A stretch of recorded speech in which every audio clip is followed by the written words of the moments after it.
Justice for Ajithkumar இந்த ஒரு hashtag தான் ஊடகங்கள்ல பரவலா 2 நாளா ட்ரெண்டிங்லேயே போயிட்டு இருக்கு. இதை தொடர்ந்து அஜித்குமாரோட உறவினர்கள் எல்லாருமே இப்போ வரைக்குமே கடுமையான போராட்டத்தில் இருக்காங்க. சாப்பிட கூட இல்லாம ஒரு உயிரை இழந்துட்டு அவங்க படுற கஷ்டம் அப்படின்றது யாருனாலுமே ஏத்துக்க முடியாத ஒரு விஷயம். இந்த வழக்கை தொடர்ந்து எதிர்க்கட்சி தரப்புல இருந்து எந்த மாதிரியான கேள்விகள் கேட்டாங்க, ஆளுங்கட்சி தரப்புல இருந்து அதுக்கு பதில் என்ன சொன்னாங்க, அதை தாண்டி மதுரை உயர்நீதிமன்றம் என்ன கேள்வியெல்லாம் முன்னெடுத்திருக்காங்க அப்படின்றத பத்தி தான் இந்த வீடியோவில் நம்ம முழுமையா பார்க்க போறோம்.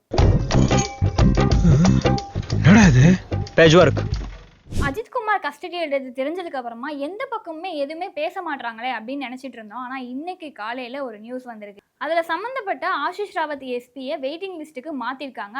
அது போக 5 காவலர்களுக்கு சஸ்பென்ஷன் ஆர்டர் கொடுத்திருக்காங்க.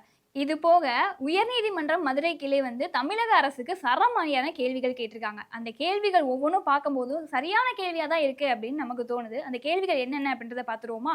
நகை காணாமல் போன வழக்குல நிக்கிதா கொடுத்த கம்ப்ளைண்ட் படி ஏன் எஃப்ஐஆர் பதிவு பண்ணவே இல்லை அப்படின்றது முதல் கேள்வியா இருக்கு. அடுத்ததா யாருடைய உத்தரவின் பேர்ல நீங்க விசாரணையை மேற்கொண்டீங்க அப்படின்றதும் ஒரு வாதமா வச்சிருக்காங்க.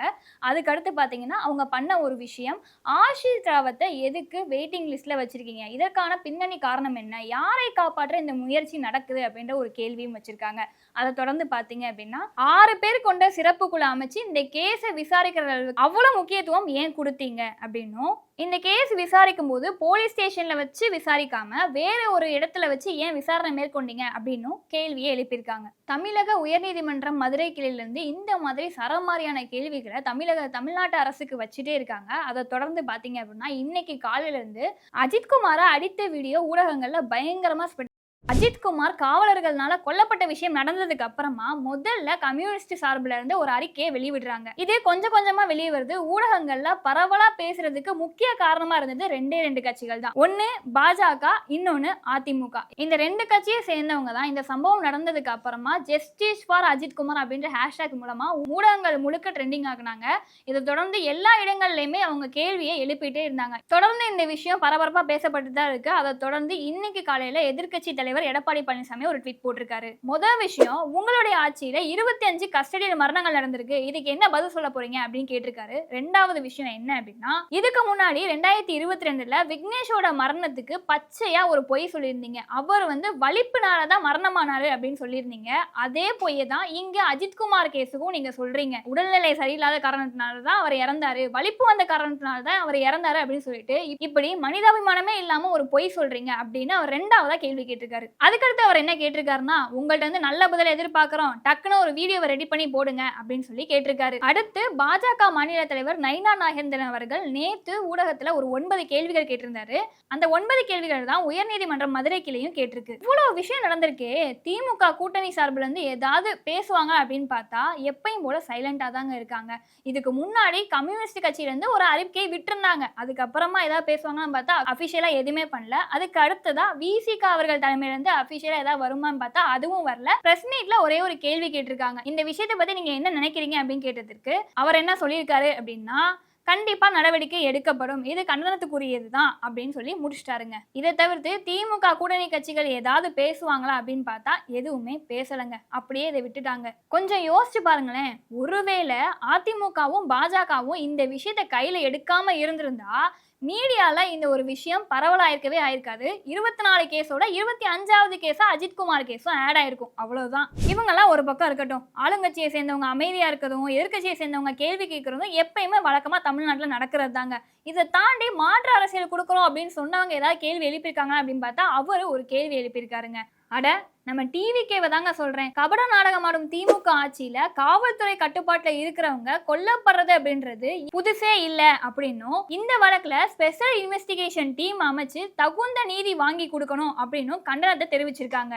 அது மட்டும் இல்லாம இது இப்படியே போச்சுன்னு வைங்களேன், 2026ல வரலாறுலே காணாத அளவுக்கு ஒரு கடும் தோல்வியை மக்கள் உங்களுக்கு கொடுப்பாங்க அப்படின்னு ஒரு விஷயத்த பதிவு பண்ணியிருக்காரு. என்னப்பா இவர் இப்படி கண்டனம் தெரிவிச்சிட்டாரே, இந்த பக்கம் ஏதாவது ஒரு பதில் வரணுமே அப்படின்னு நம்ம தேடி பார்த்தோம்னா நம்ம வைஷ்ணவி அக்கா அங்க ஒரு ட்வீட் போட்டிருக்காங்க. இந்த வழக்குகளில் காவல்துறை மீது களங்கம் உள்ளது போல் கூறி உங்களுக்கு சட்ட போராட்டத்தை கையில் எடுக்க தெரியவில்லையா அப்படின்னும், வழக்குகளை சந்திக்க போதுமான பணம் இல்லையா அப்படின்னும், இது எல்லாத்தையுமே தாண்டி ஒரு ட்வீட் போட்டிருக்காங்க. என்னன்னா, நிஜத்தில் ஹீரோவாக வேண்டுமென்றால் களத்தில் இறங்கி களமாட வேண்டும். ஒவ்வொரு நாளும் தமிழ்நாட்டின் மக்களுக்காக அவங்களுடைய உரிமைகளுக்காக போராடுறவர் எங்களுடைய முதலமைச்சர் மு.க. ஸ்டாலின் அவர்கள் தான். நீங்க ஹீரோன்னு சொல்லிக்காதீங்க அப்படின்னு ட்வீட் போட்டிருக்காங்க. அதாவது அக்காவோட விசுவாசத்தை பாத்தீங்களா? வந்த ஒரு மாசத்திலேயே முதலமைச்சர் ஸ்டாலின் அவர்கள் ஹீரோவாயிட்டாரு. உங்க ஹீரோவோட ஆட்சியில தான் 25 லாக்அப் டெத் நடந்திருக்கு. உங்க ஹீரோ கிட்ட இதுக்கு பதில் வாங்கி தர முடியுமா உங்களால? இல்லனா இந்த 25 பேருக்கும் என்ன நீதி வாங்கி கொடுத்தாரு அப்படின்றத கேட்டு சொல்ல முடியுமா? அட இது மட்டும் இல்லாம மாற்று அரசியலை கொடுக்கணும் அப்படின்னு நினைக்கிற இன்னொருத்தரும் ஒரு போஸ்ட் போட்டிருக்காருங்க. அவர் யாருன்னு பாத்தீங்கன்னா நாம் தமிழர் கட்சியினுடைய தலைமை ஒருங்கிணைப்பாளர் சீமான் அவர்கள் ஒரு போஸ்ட் போட்டிருக்காரு. அது என்னன்னு பாத்துருவோமா? அப்பாவின் ஆட்சியில் கொல்லப்படும் அப்பாவிகள், 4 ஆண்டுகால தீய திராவிட மாடல் ஆட்சி, நடைபெறும் காவல்துறை விசாரணை படுகொலையிலே சாட்சி அப்படின்னு ஒரு பெரிய அறிக்கை விட்டிருக்காரு. அந்த அறிக்கை என்ன அப்படின்றத நீங்களே ஒரு தடவை பார்த்துக்கோங்க.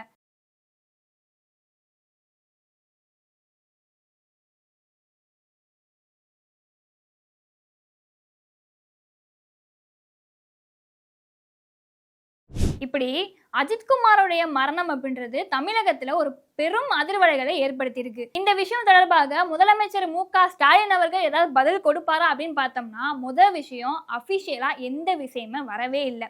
2வது, நேத்து சாயந்தரம் சட்ட ஒழுங்கு சம்பந்தமா மீட்டிங் வச்சு பேசியிருக்காரு. 3வது, இன்னைக்கு காலையில ஓரணியில் தமிழகம் அப்படின்னு திமுகக்கு ஆள் சேர்க்கிற கேம்பெயினை ஆரம்பிச்சு வச்சிருக்காரு. இந்த நிகழ்ச்சியில பத்திரிகையாளர் சந்திப்பு நடக்குது. பத்திரிகையாளர் சந்திப்புல ஒரு பத்திரிகையாளர் இந்த சம்பவம் குறித்து ஒரு கேள்வி கேட்கிறாரு. அதற்கு என்ன பதில் சொல்றாரு தெரியுமா?